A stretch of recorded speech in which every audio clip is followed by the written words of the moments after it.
Kalian mungkin pernah mendengar istilah kekuatan buah iblis mutlak. Apa sih sebenarnya kekuatan buah iblis yang mutlak ini gitu loh. Jadi kalau sebenarnya di dalam komik ya, sejauh ini nggak ada yang secara spesifik menyebutkan tentang kekuatan buah iblis yang mutlak. Nah, ini adalah bahasa fandom yang merujuk pada kekuatan buah iblis yang sejauh chapter berjalan ya, jadi sampai chapter 1080 itu diperlihatkan seolah-olah tidak terkalahkan ataupun tidak bisa di-counter dengan haki semata. Jadi untuk mengcounternya mungkin perlu gabungan antara haki dengan kekuatan buah iblis yang lain misalnya. Tapi seperti yang aku bilang tadi, ini hanyalah dugaan sejauh chapter berjalan. Salah satu contoh kekuatan buah iblis yang dianggap mutlak itu adalah Bari-Bari no Mi. Di mana di dalam komik ya sampai chapter 1080 itu Barir Bartolomeo belum pernah diperlihatkan hancur oleh kekuatan fisik lah ya. Barir Bartolomeo ini bisa menahan King Punch ya, bisa menahan sayatan dari Torikago.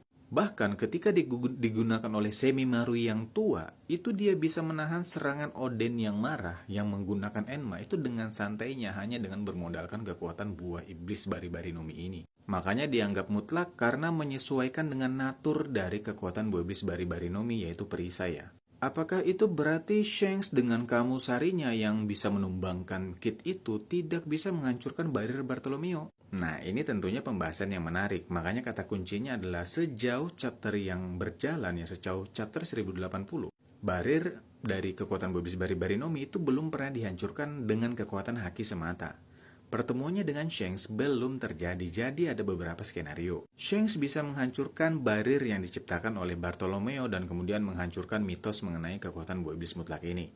Atau, Shanks tidak dapat menghancurkan barir yang diciptakan oleh Bartolomeo dan mengkonfirmasi dugaan bahwa kekuatan buah iblis Bari-Bari no Mi termasuk salah satu yang mutlak yang tidak bisa ditahan ataupun di-counter dengan haki semata. Atau skenario yang lain, Shanks menggunakan Kamusari terhadap barir Bartolomeo, barirnya nggak hancur, tapi Bartolomeo mungkin terlempar ya. Terlempar atau kedorong ya, semata-mata karena kekuatan dari serangan milik Shanks. Ada juga beberapa kekuatan buah iblis itu yang dianggap mutlak, misalnya kayak Barbara no Mi milik Bagi ya, dianggap mutlak terhadap senjata tajam. Meskipun Barbara no Mi itu masih bisa ditonjok, ditendang, ditanduk, dibanting ya. Naturnya terlihat sebagai kekuatan buah iblis mutlak ketika dia diserang dengan senjata tajam. Atau mungkin Torikago milik Doflamingo. Tapi bukan Ito no Mi-nya ya, khusus Torikago-nya ini yang bahkan nggak bisa dipotong menggunakan haki. Tapi untuk jurus Ito no Mi yang lain itu bisa di-counter dengan haki, contoh Parasaito.